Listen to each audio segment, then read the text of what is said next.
Nous sommes 3 cette année à écrire un article pour le journal de Kif Kif. Kif Kif, c'est un journal distribué Gratuitement dans tous les collèges du département. Sur le sujet du handicap. Et de notre rapport avec l'handicap et ceux qui en sont Le porteurs. sujet que nous avons choisi est l'ivresse des sens. Un CD de chansons et un groupe de musique. Bon, on explique. Au départ, il y a Kevin.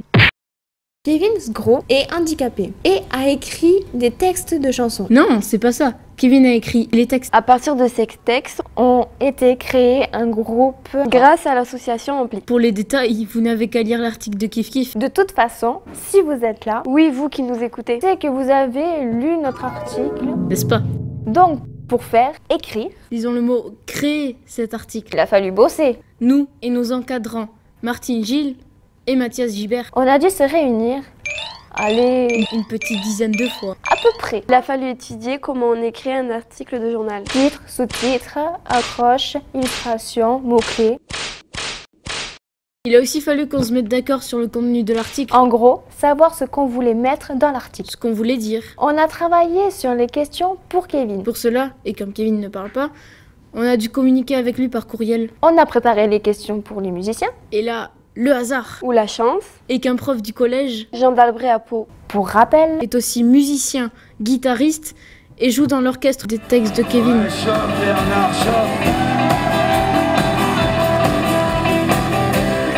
et donc, on a sauté sur l'occasion et on l'a interviewé. C'était quand même bizarre d'interroger un prof. Extrait.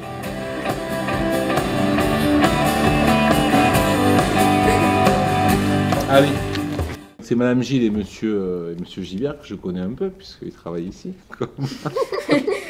Ils m'ont dit que vous aviez un projet d'article et que vous vouliez me poser des questions Oui. sur le projet auquel je participe, c'est ça? Oui. Ouais. Donc, je vous écoute alors. Qu'est-ce qu'une résidence d'artiste? Une résidence d'artiste, c'est une résidence d'artiste. Non, en fait, c'est le travail de préparation. Quand tu entends des chansons, ou que tu vois un film, ou que tu vois une pièce de théâtre. Tu fais du théâtre en plus, je crois, Monsieur Martin. Oui. Vous répétez. Oui. Vous travaillez votre texte. Alors quand il y a une résidence d'artiste, c'est la même chose, sauf que c'est sur un temps, j'allais dire, plus long et ramassé, rassemblé. C'est-à-dire que tu vas être, par exemple, si tu faisais une résidence, toi, avec ton cours de théâtre, pendant une journée ou 2 jours, vous restez ensemble pour travailler ça. Parce que sinon, d'une fois sur l'autre, des fois, tu oublies entre 2 répétitions, peut-être. Oui. Et donc, on a fait une résidence d'artiste pour travailler le spectacle de l'ivresse des sens. Comment vous avez fait pour choisir les mélodies? Dans ce projet, il y avait des textes de Kevin qui existaient. Et c'est l'association Ampli qui a demandé à deux artistes, 2 musiciens qui sont des professionnels, de prendre les textes et d'en faire des chansons, de mettre les textes en musique. Donc il y a plusieurs textes. Les premiers, c'est Olivier Daguerre.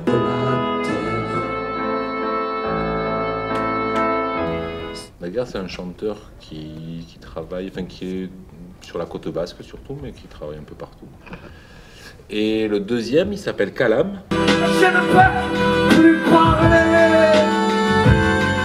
Calam, c'est son nom de scène. Ils n'ont pas les mêmes styles. Daguerre, c'est plutôt de la chanson française, et de la chanson un peu rock.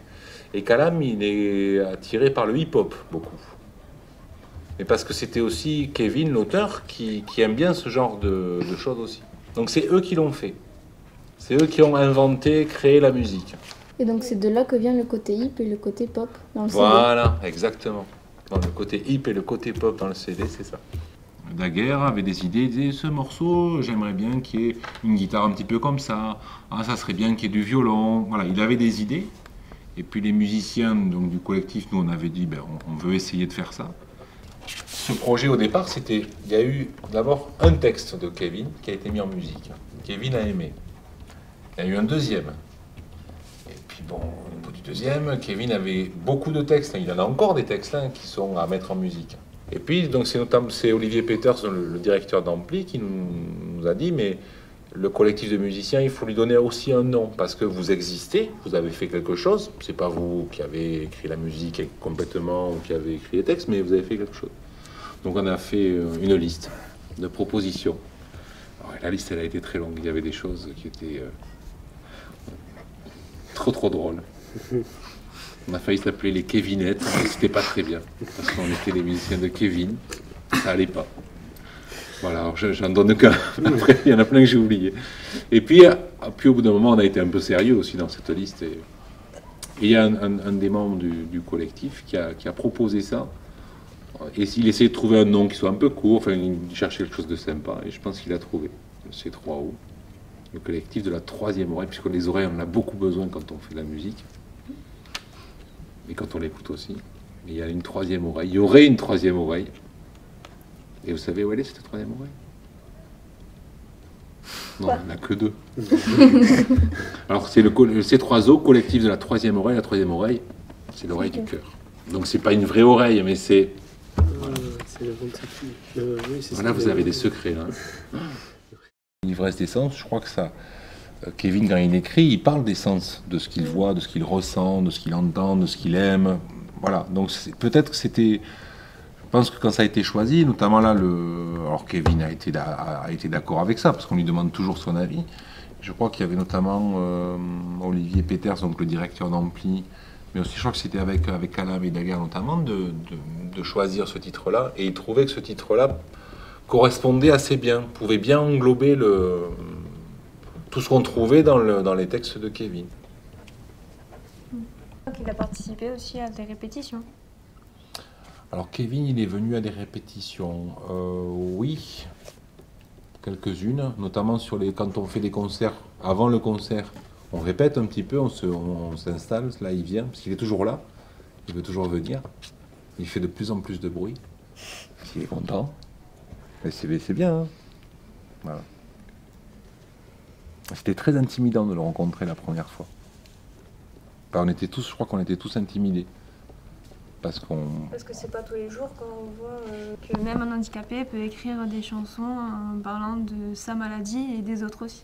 Ouais, il y a ça. Et puis, oui, il y avait ça. Et puis, il y avait aussi, on avait travaillé sur sa création. Tous ensemble, on avait enregistré un morceau. Et donc il l'avait écouté. Et, enfin, en plus, on était intimidés parce qu'il venait l'écouter. Il ne l'avait pas écouté encore. La première écoute, il l'a faite avec nous, quand on a enregistré. Et je pense que c'était... Enfin, en tout cas, moi, ça m'a intimidé, mais je sais que d'autres membres du collectif, on était un peu... est-ce que ça va lui plaire? Et quand vous avez chanté pour la première fois une chanson de Kevin, comment vous l'avez ressenti? Quand on l'a enregistré, tu as vécu un enregistrement. Oui. Hein, tu as vu comment ça se passe? Oui. C'est bien, hein, quand on entend le sais. résultat, mais on fait un morceau après un autre. Ouais. Donc on ne se rend pas toujours compte. On essaie de s'appliquer, on fait de son mieux, on se dit ça c'est beau, ça c'est pas beau, mais voilà, c'est tout. Et donc c'était la première fois en public, donc il était là, et oui, ça remplit bien, oui. Ça nous a rempli, enfin en tout cas moi ça m'a rempli. Je réalisais quelque chose qui personnellement me faisait plaisir, parce que la musique c'est pas mon métier, mais j'aime en faire. Donc quand j'en fais, je suis très content, je suis heureux, ça me fait du bien, ça me remplit. Voilà, c'est pour ça que je dis ça me remplit. Et ça m'a rempli d'autant plus, et ça m'a, oui, ému aussi parce que je voyais on savait qu'on faisait plaisir à Kevin, et on le voyait. Et c'est comme si vous passiez un message à tout le monde, comme quoi. Oui, enfin, voilà. Nous, on est les messagers, juste. Voilà. On est les postiers. C'est-à-dire, Kevin, il dit des choses, et nous, on fait les facteurs. On porte, hein, voilà. Oui. Mais on fait que transporter. Comme ça. Et de voir, oui, que ça le touchait, ça, c'était bon, c'était impressionnant. Et est-ce qu'il y aura une suite au projet, un second album, peut-être? Alors, oui et non. Alors, oui, parce que Kevin, je vous le disais tout à l'heure, Kevin, il continue il a d'autres textes, hein, il continue à en écrire. Par contre, un autre album avec le collectif C3O, non. C'était un projet, voilà, et le projet, on l'a mené jusqu'au bout, on l'amène encore jusqu'au bout par des concerts, par le spectacle qui est proposé. Donc, il n'y aura pas de deuxième album de ce type-là. Et comment les échanges avec Kevin, ils se sont faits? Alors, les échanges avec Kevin, ils se font essentiellement par SMS et par mail. Voilà. C'est l'écriture. Il nous écrit. Alors, en général, il écrit plutôt justement à Calam ou à Olivier Daguerre ou à Olivier Peters, qui font le relais. Et nous, on lui répond comme ça. Mais si vous avez à correspondre avec Kevin, vous allez pouvoir faire comme ça aussi. Autrement, on peut lui parler, puisque quand vous lui parlez, il entend tout, il comprend tout. Hein. Mais si lui, il veut vous répondre, ou là, et on a besoin... alors, quand il est dans son centre, il y a un certain nombre de personnes qui savent déchiffrer un petit peu ce qu'il dit. Il peut écrire, parce qu'il a un capteur sur la joue, enfin, c'est un système électronique assez complexe.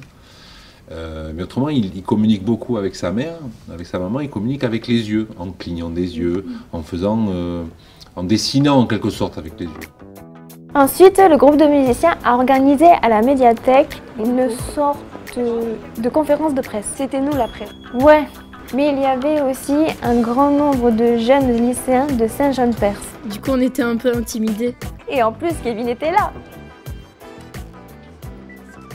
Il fallait poser nos questions. C'était chaud. On s'est jeté à l'eau. Ça fait même pas mal. Allez, extrait encore. Merci d'être présent. On est ravis d'être là pour vous raconter une histoire, échanger avec vous. Je suis directeur de l'association Ampli à Villers, que vous connaissez. Oui. Yes.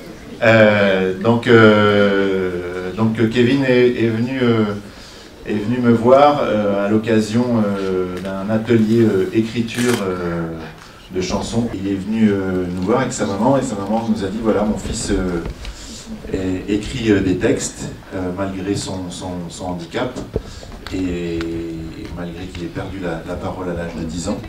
Et il aimerait savoir si ces textes pouvaient être mis en musique.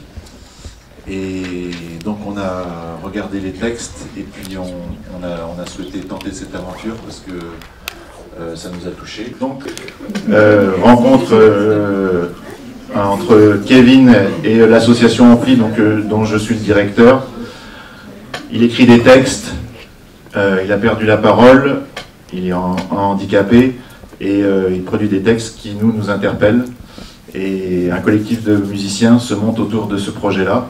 Vous avez ici 3 des musiciens. Et aujourd'hui, c'est un disque, des concerts, une tournée dans le cadre de Musique Actuelle au lycée. Moi, je m'appelle Olivier Daguerre. Et je suis auteur-compositeur-interprète depuis plus de 20 ans.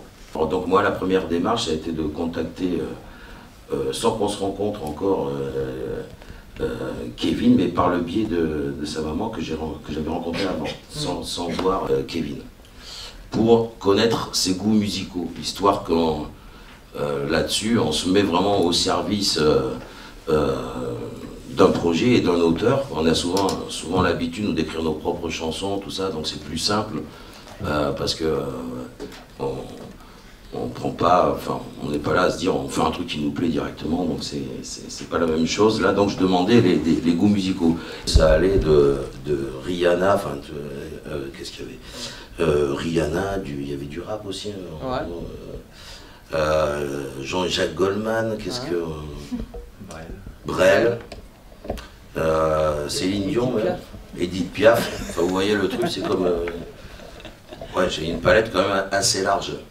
Et ensuite, comme tout un chacun, il nous a livré plein de textes qui parlaient beaucoup plus poétiques, qui parlent d'amour, de vie, de rêve, enfin comme nous tous, quoi. Et nous, les rapports, toute la barrière ou les appréhensions qu'on avait entre le handicap, le bazar comme ça, et bon, tout ça, s'efface à une vitesse dingue à partir du moment où on était sur un axe artistique et on l'a considéré de suite comme un artiste, bien entendu, et on a travaillé très vite, tout est allé très vite ensuite et ça s'est emballé, ouais, c'était assez impressionnant. Puisqu'il y a-t-il une suite à votre projet, C'est une excellente question. Forcément, voilà, la rencontre avec Kevin, elle est hyper importante. Juste savoir qu'à Ampli, ça fait maintenant 7 à 8 ans qu'on développe tout un aspect action culturelle sur donner la possibilité à des gens de s'exprimer grâce à la musique. Et on avait déjà eu des sollicitations de la part d'handicapés, et la rencontre avec Kevin a été un peu le déclencheur là-dessus. Et d'emblée, au-delà du côté affectif, sensible de la rencontre humaine avec Kevin, c'était de se dire, voilà, dans ce qu'on a envie de développer, c'est un autre type de public avec qui on peut travailler. Là, on vient de commencer avec des seniors, on a travaillé en maison de retraite. Et donc, l'ivresse d'essence, c'est vraiment un projet qui partit de Kevin et qui est voué d'emblée à s'élargir. Et l'idée, c'est de se rassembler autour de cette question-là et de mobiliser ces différentes énergies autour d'une pratique artistique via la musique et du public handicapé et de favoriser ces croisements entre handicapés et valides. Alors, quel a été votre souvenir le plus fort dans la tournée et dans la maison d'artistes? Il y a des choses, enfin c'est la... Il se passe en revue toute la tournée. Non, souvenir, chaque soir, on se prend des émotions plein la gueule. À chaque fois, c'est des gros cadeaux qu'on nous fait. Depuis le temps, c'est pareil, on voit plus le handicap, c'est terminé. C'est Kevin, c'est un auteur. Avec un humour de merde en plus, mais c'est un auteur. Et le plus beau souvenir, ça reste celui-là. C'est le fait d'avoir, pas transformé les gens, on ne cherche pas à les transformer, mais d'avoir réussi à accompagner le fait que ces gens-là puissent avoir une autre vision des choses, une autre vision du handicap, et pas juste un chouette moment. Enfin, moi, personnellement, c'est pour ça aussi que j'ai la chance de faire ce métier. Moi, ça m'a amené cette adrénaline-là, quoi, vraiment. Quel sentiment avez-vous éprouvé en chantant les textes de Kevin sur scène?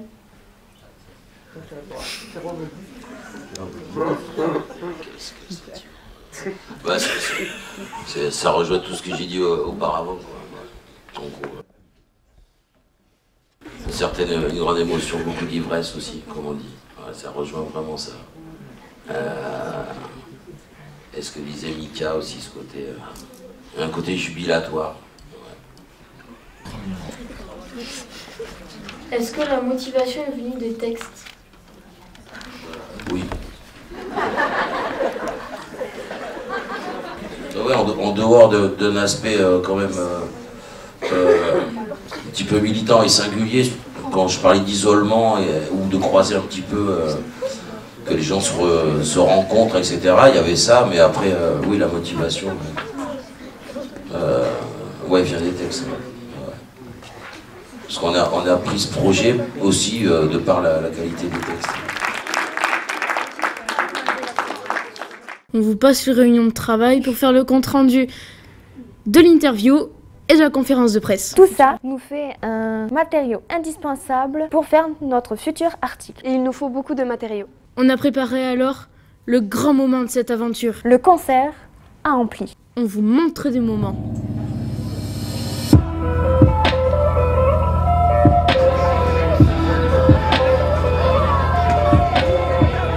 Bon, merci beaucoup à tous d'être là. On est ravis de partager avec vous ce soir une aventure qu'on vit depuis 2 ans maintenant avec Kevin. Sa maman est venue me voir il y a environ 2 ans en me disant voilà, mon fils est lourdement handicapé, il a perdu la parole à l'âge de 10 ans. Il a plein de choses à raconter, il écrit des textes, il aimerait savoir si c'est possible de les mettre en musique. Et donc on a regardé les textes et puis on s'est dit que là il y avait quelque chose à faire. Il y a un collectif de musiciens qui s'est monté autour de cette histoire. Ils sont 7, ils s'appellent le collectif C3O, le collectif Troisième Oreille. Et avant de les recevoir, je voudrais qu'on applaudisse Kevin qui est au fond de la salle là-bas.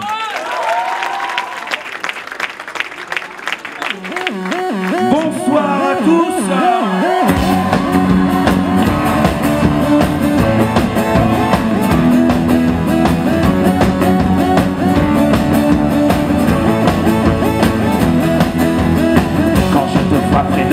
Je me sens rempli de joie, ton regard croise le mien, je suis alors vraiment bien, j'ai la raison qui vacille, avec le cœur qui scintille.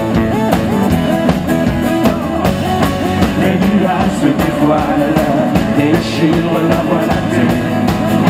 Le ciel se remplit d'étoiles, elle me remplit de gaieté. Alors quand j'entends ta voix, mon corps plein de moi, je ne peux compter combien que ton amour me retient. Je suis comme la cité foutée, c'est qui frétille. J'avais au bout des doigts de l'or, l'amour sous des nuées d'étoiles. Nous en avons tissé la toile. Toujours ton sourire m'envoûte, et je m'envole sans mes doutes au fil de ces mille pensées sur la route. Quand je descends sur terre, je ne sais plus quoi faire. Impossible de faire un mouvement, bloqué dans mon fauteuil roulant. Je ne peux plus parler, bloqué dans ma bulle, enfermé. Quand je suis avec vous, je peux être fou. J'arrive à m'évader de ce corps douleur. Vos rires me font chaud au cœur. Là et là qui sont du bonheur, de me donner l'espoir de me battre encore, pour que mon corps et mon esprit restent forts. Quand je descends sur terre, je ne sais plus quoi faire. Impossible de faire un mouvement, bloqué dans mon fauteuil roulant. Je ne peux plus parler, bloqué dans ma bulle, enfermé. Depuis que je suis gamin, je passe de pénibles examens. J'ai l'impression d'être un jouet pour ces têtes diplômées, pour qui mon handicap n'est qu'étranger. Nom de Dieu, je suis un être vivant, pas un tableau lancinant. Quand je descends sur terre, je ne sais plus quoi faire. Impossible de faire un mouvement, bloqué dans mon fauteuil roulant. Je ne peux plus parler, bloqué dans ma bulle, enfermé. Parce que ton silence m'accable, tu te terres et tu te planques, me laissant tel un miséreux, me jugeant d'amour incapable. Immergé par les émotions, exister seul à tes côtés sera mon unique souhait.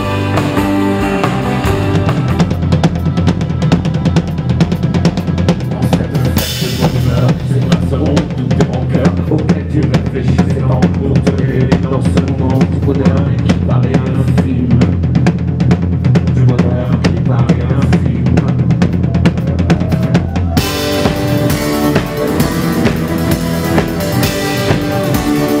Dans ton cœur, tu sens une chaleur qui vole encore une ville, ce flot qui grandit. C'est comme un volcan qui explose de fureur dans le regard des eaux, tu le sens partout. Dans ton cœur, tu sens une chaleur qui monte encore une vie, ce flot qui grandit. Dans ton volcan, tu exploses de fureur dans le regard des eaux, tu te sens banni.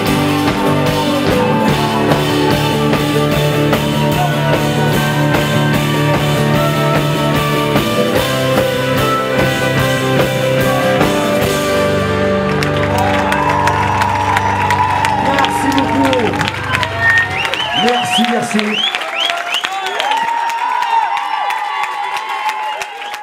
Voilà comment s'est fait cet article. En résumé, du temps, du travail et de l'énergie dépensée. Mais aussi du plaisir à réaliser quelque chose d'utile. Et à rencontrer des gens, des activités, des lieux. Sur le site de Kif Kif. N'oubliez pas de nous dire ce que vous en pensez.